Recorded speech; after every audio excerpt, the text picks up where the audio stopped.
नमस्कार, आदाब। मैं हूं इरम और आप देख रहे हैं कश्मीर नामा।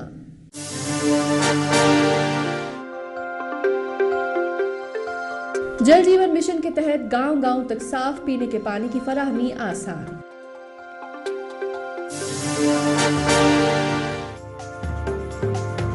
कश्मीर के आईटी इंजीनियर आबिद रशीद ने तैयार किया पहला डिजिटल इस्लामी कैलेंडर।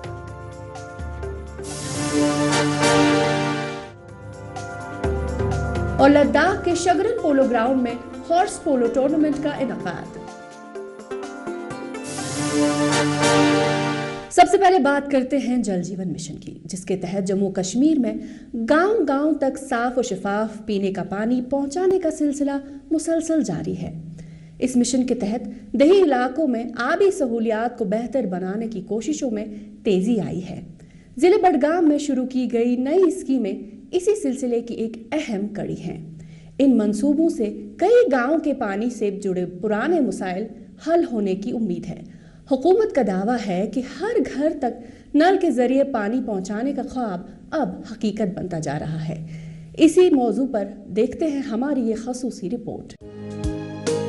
पानी जो जिंदगी की बुनियाद है, मगर बरसों तक कश्मीर के कई देही इलाकों में यही पानी सबसे बड़ी परेशानी का सबब बना रहा। इन्हीं मुश्किलात के दरमियान जल जीवन मिशन एक उम्मीद बनकर सामने आया। उसी उम्मीद की एक नई तस्वीर बडगाम के गुड साथू माछी बाग में नजर आई, जहां गुज़िश्ता दिनों वजीर आला उमर अब्दुल्ला की जानिब से नए वाटर फिल्ट्रेशन प्लांट और 11 जल जीवन मिशन स्कीमों का इफ्तिताह किया गया था। इस प्लांट के खुलने से लोगों को काफी राहत मिलेगी। बहुत किल्लत थी यहाँ पानी की, तो इंशाल्लाह वो सारी प्रॉब्लम हल हो गई है और आगे हो भी जाएगी, क्योंकि अभी बहुत गांव ऐसे हैं जिनमें अभी पानी नहीं है। इंशाल्लाह रहमान उम्मीद है कि उन गांव में भी पानी सप्लाई हो जाए और उनकी प्रॉब्लम भी सॉल्व हो जाए। तो कितनी जरूरत थी इस बहुत ज़रूरत थी इस गांव इन 2-4 गांव में बहुत ज़रूरत थी इस फिल्ट्रेशन प्लांट की। बहुत सारी दिक्कतें थी यहाँ खासकर चित्रो डांगरपुरा में बहुत दिक्कत थी पानी की। तो इंशाल्लाह रहमान इससे जो प्रॉब्लम है वो सॉल्व हो गई है। जल जीवन मिशन मरकजी हुकूमत का एक खास प्रोग्राम है, जिसकी शुरुआत सन 2019 में मुल्क में एक अहम मकसद के साथ की गई थी। हर घर तक साफ, महफूज और मुसलसल नल से पानी पहुंचाना। इस मिशन का मकसद सिर्फ पानी देना नहीं, बल्कि सेहत, सफाई और बेहतर जिंदगी को यकीनी बनाना था। जम्मू कश्मीर में भी इस मिशन को संजीदगी से नाफिज किया गया। वक्त के साथ साथ पानी की बुनियादी सहूलियात में खास सुधार देखने को मिला और इस तब्दीली से लोग बेहद खुश हैं। इससे पहले जो पानी आता है, लेकिन ऐसे नहीं आता है जैसे आज चलता है ना, जाता है महलों में पानी। इससे पहले ऐसे नहीं जाती है। तो कितनी जरूरत थी इस प्रोजेक्ट की? बहुत सारी जरूरत। तो क्या आपको लगता है इससे अब फायदा आ जाएगा? बहुत सारा फायदा आ जाता है। बडगाम जिले में शुरू की गई ये मल्टी करोड़ पानी पहुंचाने वाली स्कीमें कई हलकों तक फैली हुई हैं। इन स्कीमों के जरिए 18 से 20 गांवों को पीने का साफ पानी मुहैया कराया जाएगा। करीब 2000 घराने सीधे तौर पर इन 3 बड़ी स्कीमों से मुस्तफीद होंगे। अफसरान के मुताबिक देही इलाकों में लंबे अरसे से पानी के इंफ्रास्ट्रक्चर की सख्त कमी रही है, लेकिन जल जीवन मिशन ने इस कमी को काफी हद तक दूर किया है। इनॉग्रेशन जो हुई, हमारे 3 प्रोजेक्ट्स थे इसमें अंडर जेजीएम बने हैं, तो सीएम साहब ने उनको इनॉग्रेट किया, जिनका क्यूमुलेटिव जो कॉस्ट है, प्रोजेक्ट कॉस्ट तीनों का मिला के करीबन 13 करोड़ बनता है। और इस प्रोजेक्ट से हमारा जो इंटेंडेड पर्पस था वो था तकरीबन 18 से 20 गांव तक जो लोग हैं रहते हैं उनको पानी की सुविधा हम दें, सब वाटर सप्लाई प्रोवाइड करें, और तकरीबन 2000 हाउस होल्ड्स को हम इन 3 प्रोजेक्टों के साथ जो at different levels of completion है, ऑलमोस्ट गढ़सुतूस में एक स्कीम है 7.96 करोड़ की, वो तो ऑलरेडी नियर कंप्लीशन है, ऑलमोस्ट कंप्लीटेड है। बाकी 2 भी बिल्कुल कंप्लीशन है, माइनर इनकम्प्लीशन है, तो 2000 हाउस होल्ड्स को इससे वाटर सप्लाई। आज जम्मू कश्मीर जल जीवन मिशन के तहत अहम मुकाम हासिल कर चुका है। हजारों घरों तक नल से पानी पहुंच चुका है और बाकी इलाकों में काम जारी है। हुकूमत का दावा है कि हर घर जल का ख्वाब अब हकीकत में बदल रहा है। ये स्कीमें सिर्फ पाइपलाइन नहीं बल्कि बेहतर सेहत और इज्जत की जिंदगी की जमानत हैं। जल जीवन मिशन कश्मीर के देही इलाकों में तरक्की और खुशहाली की नई इबारत लिख रहा है। अब आपको मिलाते हैं श्रीनगर के खानियार में पैदा होने वाले आईटी इंजीनियर आबिद रशीद से, जिन्होंने पहला ऑनलाइन डिजिटल इस्लामी यानी हिजरी कैलेंडर तैयार किया है। ये कैलेंडर चांद की हरकत के मुताबिक खुद ब खुद अपडेट होता है और दीनी, रूहानी और इस्लामी वाक़ात से लोगों को बाखबर रखता है। वालिद की दीनी दिलचस्पी और दरगाहों से अकीदत ने इन्हें इस ख्याल तक पहुँचाया कि आम लोगों को हिजरी तारीखों की दुरुस्त मालूमात मिल सके। आज ये इस्लामी कैलेंडर कई ज़ुबानों में दस्तयाब है और मुख्तलिफ ममालिक में इस्तेमाल किया जा रहा है। आइए इस बारे में मज़ीद जानते हैं खुद आबिद रशीद की ज़ुबानी। आबिद रशीद, आपका हमारे प्रोग्राम में खैर मकदम है। सबसे पहले आप अपना तारुफ नाजरीन को कराइए। मैं बेसिकली श्रीनगर में ही मतलब पला बड़ा हूँ, डाउनटाउन से बेसिकली मेनली, फिर हमने थोड़ा शिफ्ट किया एंड मैं एक इंजीनियर हूँ, दिल्ली से पढ़ा है एंड उसके बाद बाहर जॉब किया कुछ टाइम, दुबई में था कुछ टाइम, फिर वापस आया और एक कंपनी स्टार्ट की, लॉजिस्टिक कंपनी, एंड काफ़ी टाइम उसमें भी दिया, सक्सेसफुल उसमें भी हुआ। फिर मैंने रियलाइज़ किया कि मेरा जो फोटे है वो इंजीनियरिंग है, डेवलपमेंट है, तो इसमें मैं कुछ करूँ। आबिद, आपने इस्लामी डिजिटल कैलेंडर का एक नया तस्वुर पेश किया है, बराह करम इसके बारे में तफसील से बताइए। अगर मुझे कोई इमेज क्रिएट करना है एज़ पर हिजरी मुस्लिम कैलेंडर, जो मेरी स्पिरिचुअल एक कैलेंडर है हर एक मुस्लिम के लिए, मैं नहीं कर पाता था क्योंकि ऐसा टूल कभी बना ही नहीं है। रीज़न है कि वो हर महीने चेंज होता है, जो ही आपका क्रिसेट दिखेगा वो एडजस्ट होगा, बट जो ही ऐसा कोई टूल ही नहीं था। नई जनरेशन ज़्यादा रिलाई करती है टेक्नोलॉजी पे, फ़ोन्स पे, ऐप्स पे, और ऐसी तरीके की ऐप अभी बनी नहीं है। सो ये जो है मैंने प्रॉब्लम देखी, ओल्ड एज में भी क्या प्रॉब्लम होती है, जैसे मेरे फादर में या जनरली भी एज अ न्यू टेक्नोलॉजी हम सब कैलेंडर यूज़ करते हैं, गूगल कैलेंडर यूज़ करते हैं, एप्पल कैलेंडर यूज़ करते हैं, अपना शेड्यूल उसमें डालते हैं, बट ऐसा कोई कैलेंडर नहीं था जहाँ पे हम अपना स्पिरिचुअल शेड्यूल डालें, हमें करना क्या है हिजरी कैलेंडर में। और मुझे ये भी लगा कि डिस्कनेक्ट है, मतलब एज अ मुस्लिम हमें नहीं पता होता कि आज कौन सा महीना चल रहा है, हमें बस पता होती है ड्यूरिंग ईद, रमज़ान जो ही फिनिश होगा कि ईद आई कि नहीं, बट बाकी हम लोगों को याद नहीं है। So it is basically an effort कि एक तो इसमें एक लर्निंग आए सब यूज़र्स को, यंग जनरेशन को, ऑल्सो जो हमारी ओल्डर जनरेशन है, हमें घर पे बोलते थे या मेरी मदर बोलती थी, ज़रा प्लीज़ अब मुझे बताओ आज कौन सा डेट है। मैं उसको बोलता था आज तो 10th है, वो नहीं 10th नहीं, हमारा वाला बोलो डेट क्या है। आबिद, ये भी बताइए कि इस कैलेंडर में नाजरीन और सार्फिन को किन किन मालूमात और सहूलियतों तक रसाई हासिल होती है।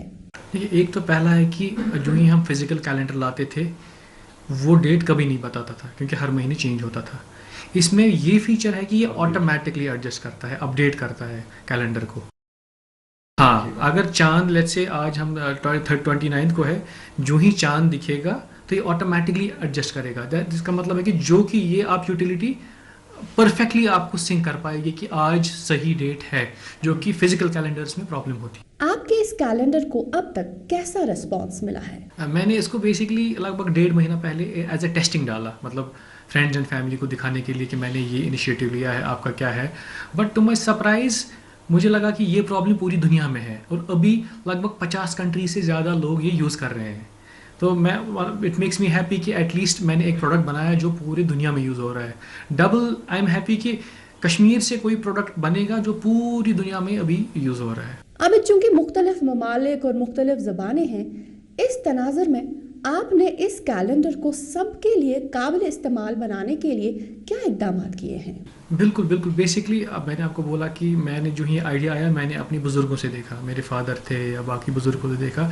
तो पहले मैंने क्या किया, पहले मैंने इसको कश्मीरी में कर दिया। सो और अदर देन दैट 10 लैंग्वेज में ऑलरेडी अवेलेबल है and because of that France में काफ़ी लोग यूज़ कर रहे हैं, रशिया में काफ़ी लोग यूज़ कर रहे हैं, पूरी दुनिया में यूज़ कर रहे हैं और लगभग अभी 11 कंट्रीज़ में लाइव है ये। और लैंग्वेज में लाए 11 लैंग्वेज। क्या इस कैलेंडर के जरिए मारूफ सूफियाए किराम के उर्स और अहम दीनी तारीख के बारे में भी मालूमात हासिल की जा सकती हैं? बेसिकली हाँ, ये मैंने बेसिकली ऐसे एडजस्ट किया है कि एक तो पहला कैटेगरी है कि जो आपको डेज बोलेगा for the whole world, let's say महराज कब है, साल महराज कब है, ईद कब है, या बदर का जंग कब हुआ था, या शहादत किसकी कब हुई थी। तो ये एक तो है जनरल, मतलब पूरी दुनिया के लिए ये तो ऑलरेडी है, but local for the country, जैसे कि ख्वाजा निज़ामुद्दीन चिश्ती है, उनका दिन कब है, या लोकली भी हम बोला करें शाह हमदान का जो है उर्स कब है। सो लोकली भी मैंने काफ़ी हद तक इसको इनेबल किया है और एज वेल एज ग्लोबली। सो पहला मेरा फोकस है, मैं चाहता हूँ ये ग्लोबली एक अडाप्ट हो जाए और प्लस लोकली भी मैं धीरे धीरे इसको ये जो दिन है वो ऐड करूँ। आबिद साहब, हमसे गुफ्तगू करने के लिए आपका बहुत बहुत शुक्रिया। जम्मू कश्मीर की मजीद खबरों की तरफ बढ़ने से पहले एक नजर डालते हैं देश और दुनिया की कुछ अहम सुर्खियों पर।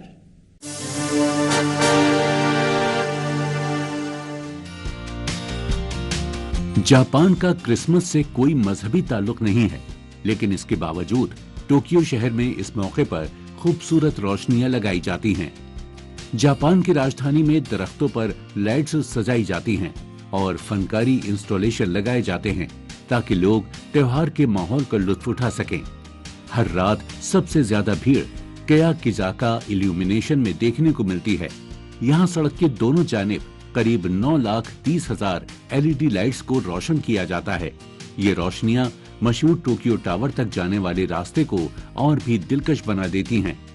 आमतौर पर टोक्यो में क्रिसमस की सजावट नवंबर के आखिर से दिसंबर के आखिर या जनवरी की शुरुआत तक जारी रहती है।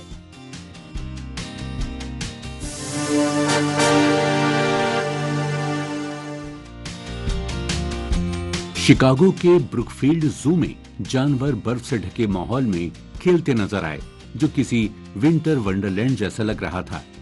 वीडियो में भूरे भालू टिम को ताजी बर्फ में लौटते हुए देखा गया। जू के दूसरे जानवर भी सर्द मौसम का लुत्फ उठाते नजर आए। ब्रुकफील्ड जू के मुताबिक ऐसा कुदरती माहौल जानवरों को खेलने और तलाश करने के नए मौके देता है। इससे बाइसन और भेड़ियों जैसे जानवरों की मुख्तलिफ मौसम में खुद को छुपाने की खास सलाहियत भी सामने आती है। महकमा मौसमियात के मुताबिक शिकागो में वीकेंड के दौरान करीब 10 इंच बर्फबारी हुई। हालांकि आने वाले कुछ दिनों तक और भारी बर्फबारी की उम्मीद नहीं जताई गई है।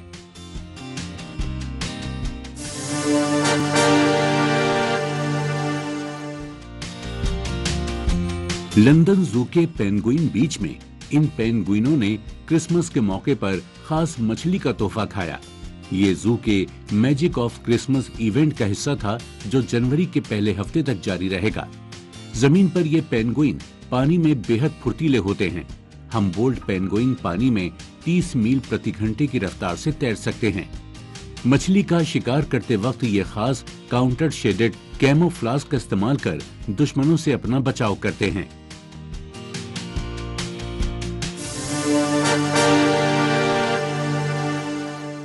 अब बात करते हैं सरहद के करीब वाक़े जिले राजौरी की, जहां से एक अहम और उम्मीद अफजा खबर सामने आई है। यहाँ फौज ने आवाम से जुड़ने के लिए एक नई और मौसर पहल शुरू की है। सदाए पीर पंजाल रेडियो के आगाज से अब दूर दराज देहात तक आवाज़ पहुंचेगी। इस रेडियो के जरिए तलबा, नौजवानों और किसानों को तालीमी मालूमात और दुरुस्त रहनुमाई फराहम की जाएगी। वहीं सरहदी इलाकों के बच्चों को मुल्क को करीब से देखने और समझने का मौका भी मिला है। फौज की इन कोशिशों ने एक तरफ जहां नौजवान नस्ल और फौज के माबैन राब्ते मजबूत होंगे, तो दूसरी जानब तरक्की की राहें भी हमवार होंगी। देखते हैं इस पर हमारी ये खसूसी report.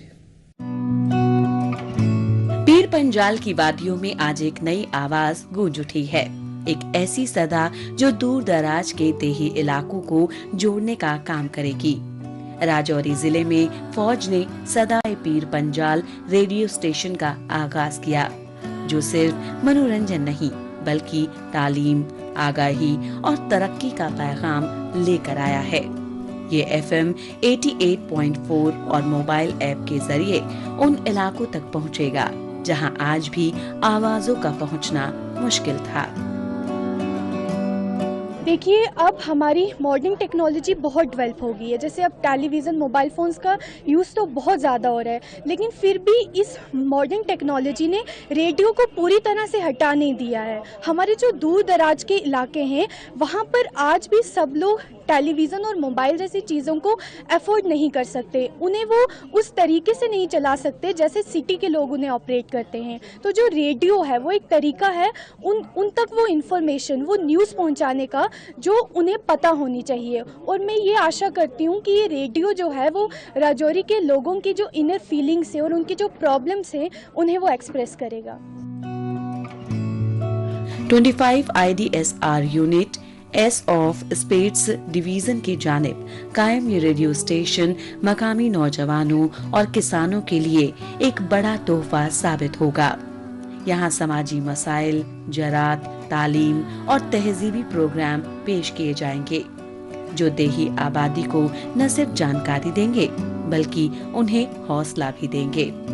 Major general Kaushik Mukherjee ने इसे कम्युनिटी आउटरीच की अहम कड़ी बताया, तो वहीं जिला इंतजामिया ने इसे हुकूमती स्कीमों से आवाम को बेदार करने का अच्छा जरिया बताया।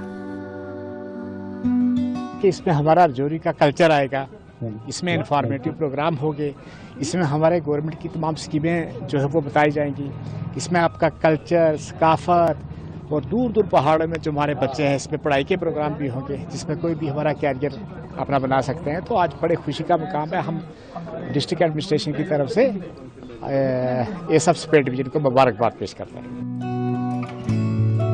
इसी कड़ी में फौज ने ऑपरेशन सद्भावना के तहत राजौरी और पुंछ के सरहदी इलाकों से आए स्टूडेंट्स के लिए नेशनल इंटीग्रेशन टूर का भी कामयाब इख्तिताम किया। देहरादून के इस तालीमी दौर में तालिबे इल्मों ने IMA, LBSNAA, RIMC और UPES से रूबरू होकर डिसिप्लिन, लीडरशिप और करियर के नए रास्तों को जाना। स्टूडेंट्स वहां से आने के बाद पुरजोश नजर आए। तो ये हमारे पुंछ के काफ़ी स्कूलों में से, अलग अलग स्कूल में से कुछ 2-3 बच्चे नॉमिनेट किए गए थे और टोटल 25 स्टूडेंट्स थे और विद 2 टीचर्स। तो यहाँ से जब हम गए, हम उत्तराखंड में हम पहुँचे, देहरादून में गए, वहाँ पे हमें काफ़ी कुछ सीखने को मिला। हमने काफ़ी जगह विजिट किया, काफ़ी सारे एजुकेशनल टूर इंस्टीट्यूट थे, जैसे लबसना हो गया, UPES हो गया, IMA हो गया, RIMCC हो गया, CDS अकेडमी हो गई। तो वहाँ पे हमें काफ़ी कुछ सीखने को मिला, जैसे कि काफ़ी बच्चों का ड्रीम होता है लबसना में जाने का, यानी IAS की ट्रेनिंग में शामिल होने का, या फिर IMA की परेड हो गई उसमें शामिल होने का। तो अगर ये ड्रीम लेकर हम जा रहे हैं आगे, कुछ हम इस अप्रोच से हमें काफ़ी कुछ सीखने को मिला। इंडियन आर्मी हो या फिर बॉर्डर सिक्योरिटी फोर्स, तालिबे इल्मों के लिए ऐसे एजुकेशनल टूर वक्तन फवक्तन करवाए जाते रहे हैं। ऐसे एजुकेशनल टूर नौजवानों की सोच को वसी ही करते हैं, उन्हें मुल्क की मेन स्ट्रीम से जोड़ते हैं और ख्वाब देखने की ताकत देते हैं। रेडियो स्टेशन हो या तालीमी दौरे, दोनों ही पहले देही और सरहदी इलाकों में उजाले की किरण बनकर उभर रही हैं। पीर पंजाल में फौज की ये कोशिशें नौजवानों के एम्पावरमेंट, कौमी एकता और समाजी तरक्की का मजबूत पैगाम है। आगे बढ़ने से कबल डालते हैं एक नजर सोशल मीडिया पर गर्दिश करने वाली जम्मू कश्मीर की अहम खबरों पर। हाल ही में जम्मू कश्मीर के वजीर आला ने श्रीनगर में वाक़े SKICC में मिशन युवा, HADP और JKCIP समेत कई अहम फ्लैगशिप स्कीमों के लाभार्थियों को सम्मानित किया। इस मौके पर उन्होंने नौजवानों को मजबूत बनाने, रोजगार और आजीविका को बेहतर करने और सबको साथ लेकर तरक्की करने के अपने पुख्ता इरादे को दोहराया। विजय दिवस के मौके पर जम्मू कश्मीर के lieutenant governor LG Manoj Sinha की जानिब कचरियाल में 108 फीट ऊंचे राष्ट्रीय ध्वज को फहराया गया। इस मौके पर उन्होंने कहा कि हमारा गौरवशाली तिरंगा दुनिया भर में ऊंचा लहराता रहे। साथ ही उन्होंने 1971 के जंग में अपनी बहादुर और कुर्बानी से मुल्क का नाम रोशन करने वाले शहीदों, जवानों और अफसरों को खराज अकीदत पेश की। एलजी मनोज सिन्हा ने विकसित भारत 2047 के लक्ष्य को हासिल करने के लिए स्ट्रैटेजिक मैनेजमेंट फोरम को संबोधित किया। उन्होंने तेजी से बदलती दुनिया में भारत के सामने चुनौतियों और मौकों पर रोशनी डाली और इस सफर में नीति निर्माताओं और बिजनेस लीडर्स की अहम भूमिका को उजागर किया। डीजीपीसी पुंछ के सेक्रेटरी एस सुरजन सिंह के परिवार से मुलाकात की और ऑपरेशन सिंदूर के नायक सरदार अमरजीत सिंह की बहादुरी की दास्तान सुनी। ऑपरेशन सिंदूर के दौरान दुश्मन की गोलीबारी में उन्होंने लोगों की जान बचाई, उन्हें सुरक्षित गुरुद्वारे तक पहुंचाया और बाद में शहादत हासिल की। उनकी कुर्बानी को सलाम। डीसी श्रीनगर अक्षय लाबरू ने जिला सैनिक बोर्ड की सालाना इजलास की सदारत की। मीटिंग में साबिक फौजियों के खानदानों की फलाह बहबूदी के लिए कई अहम इकदामात को मंजूरी दी गई। श्रीनगर के डीसी अक्षय लाबरू ने गंग बुंग इलाके का दौरा किया और विकास कार्यों का ऑन साइट जाकर जायजा लिया। इस दौरान उन्होंने प्रोजेक्ट्स की प्रगति का आंकलन किया और इलाके में नागरिक सुविधाओं को बेहतर बनाने के लिए काम समय पर पूरा करने पर जोर दिया। जम्मू कश्मीर के वजीर आला ने SKICC में ATOAI की 17वां सालाना इजलास की सदारत की। उन्होंने एडवेंचर टूरिज्म में जम्मू कश्मीर की बड़ी संभावनाओं पर बात की और कहा कि तरक्की के लिए सुरक्षा, विकास और ट्रेनिंग बहुत जरूरी है। आखिर में बात करते हैं लद्दाख की। मुल्क भर में खेले जाने वाले मुख्तलिफ खेलों के दरमियान लद्दाख यूनियन टेरिटरी में खेला जाने वाला पोलो अपनी एक अलग शिनाख्त रखता है। सदियों पुराना ये खेल आज भी उसी शान और जोश के साथ यहाँ खेला जा रहा है। इसी की मिसाल है शगरन पोलो ग्राउंड में मुनक्कद किया गया हॉर्स पोलो टूर्नामेंट। आज भी लेह लद्दाख में पोलो उसी जज्बे के साथ खेला जाता है। ये खेल किस तरह लेह लद्दाख की शिनाख्त से जुड़ा है, इसी पर पेश है हमारी ये खसूसी रिपोर्ट। मुल्क भर में खेले जाने वाला पोलो खेल का अपना एक खास मुकाम है, लेकिन लद्दाख यूटी में खेला जाने वाला पोलो एक बेहद मशहूर और तारीखी खेलों में से एक है। इन दिनों सगारन पोलो ग्राउंड घोड़ों की टापों और नाजरीन के जोश से गूंज रहा है। मौका है लद्दाख में मुनक्किद हॉर्स पोलो टूर्नामेंट का। जब भी इस तरह के टूर्नामेंट का एहतमाम होता है, अपनी पसंदीदा टीमों और खिलाड़ियों का हौसला बढ़ाने के लिए बड़ी तादाद में पोलो के शायकीन मैदान में जमा होते हैं। लद्दाख की पोलो के बारे में मैं दो चीज़ बोलना चाहता हूँ कि लद्दाख की पोलो टीम में पहले दो टीम होते थे, लद्दाख स्कोट और ये एनिमल हस्बेंड्री। तो उस टाइम में मतलब लद्दाख में मतलब इतना टीम नहीं होते थे कि दो ही टीम। जब से मैंने देखा थे तो तब दो ही टीम थे। तो बाद में ये टीम को देख देख के हमने यहाँ लद्दाख स्कोट और ये एनिमल हस्बेंड्री के जो रिटायरमेंट है उनसे हमने थोड़ा मशवरा लेके हमने भी एक टीम बनाया। लेह लद्दाख में पोलो खेल की तारीख सदियों पुरानी है। माना जाता है कि असल में ये खेल गिलगित बाल्टिस्तान से लद्दाख आया।